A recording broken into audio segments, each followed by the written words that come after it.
I have spent way too much money on curriculum that has totally flopped. Not because the curriculum itself was bad, but because I made some of these big mistakes. Today, I'm going to share with you 5 big mistakes that you can avoid making to save yourself some stress, some time, and some guilt. So let's get started. I'm a homeschool mom to 6 kids, and we have bought a lot of curriculum over the years.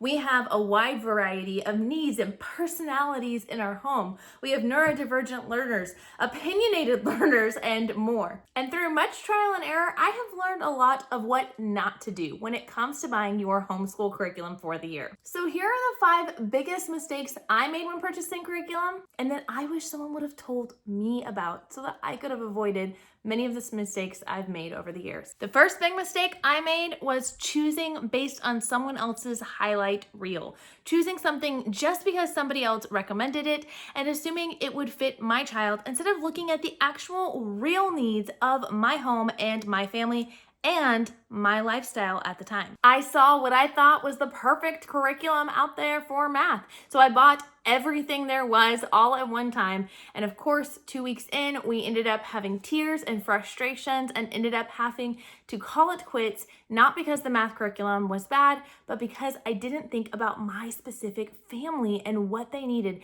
and what we could actually handle on our plate. Mistake number 2 was ignoring my child's specific learning styles and learning needs.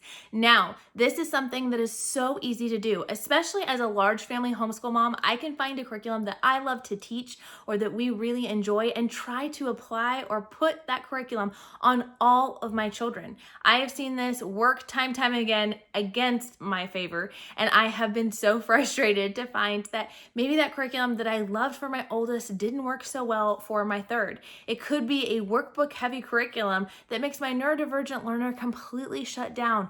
Or on the same end, that same workbook curriculum absolutely was a blessing and a joy for my youngest of 6. It really is about finding what your specific child needs. So now I ask myself, does this curriculum actually honor the way that this child learns best? If they are a visual learner, does it have a lot of visual supports? Maybe it's video based, maybe it has a lot of diagrams or colorful things. If they're an auditory learner, is there a lot of opportunity for them to not only input and listen to the material being presented, but is there also an opportunity for them to talk through or narrate through the way that they learn best? And of course, if they're a kinesthetic learner, there should be a lot of hands-on components in the curriculum that you choose for that child. Now, I will say that you can make any curriculum work for any of the learning styles with quick adaptations or changes, but we need to be aware that those changes need to be made in the first place instead of assuming that just because curriculum worked for one of your kids, it's going to work for all of them. Mistake number 3 was trying to do all of the curriculums and all of the subjects all of the time. We would have 8 subjects. We'd have our core subjects, and then we have all these extras that are just so good I couldn't pass them up. I would pack our days full, and by lunchtime we were all in tears and melting down, myself included.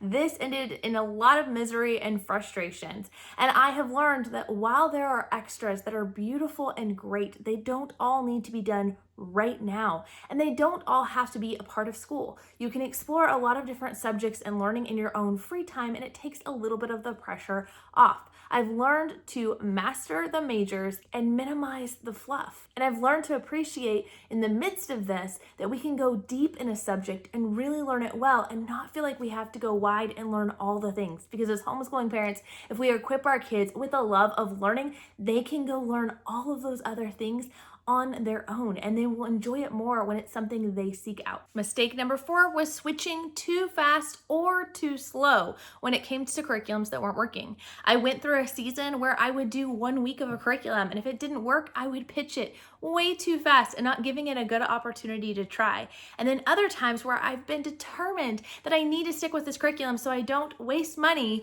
and I end up sticking with it for way too long and everyone is miserable.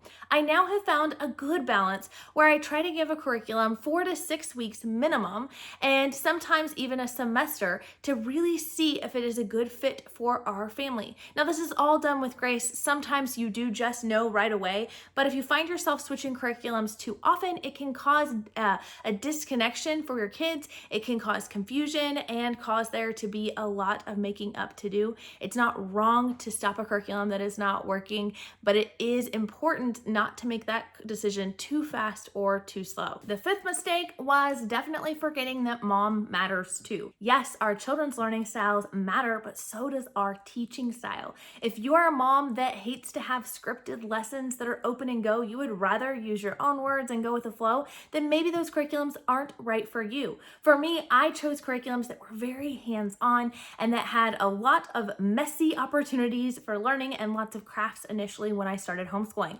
But I'm not really a craft mom. I prefer to let my kids enjoy crafts and enjoy art on their own time versus something we do all together. And so I ended up really feeling mismatched with my curriculum because it didn't fit my personality style or my teaching style. I learned quickly that if I dread it, I'm not gonna do it. And if I'm engaged, my kids will feed off of that energy and that excitement, and they will learn better. If you don't know about your learning style or what it might be, I have a free quiz you guys can go check out right now down in the description below that will teach you a little bit more about your learning style and give you some suggestions and ideas of curriculums, books, resources, and tools that might help you when it comes to implementing that particular learning style. And just know, if you make any of these 5 mistakes or many others out there, it's okay. It's all part of the learning process. What's one curriculum mistake that you've made in your homeschool, and what have you learned from it? Let me know down in the comments, and then go check out this video here if you want to learn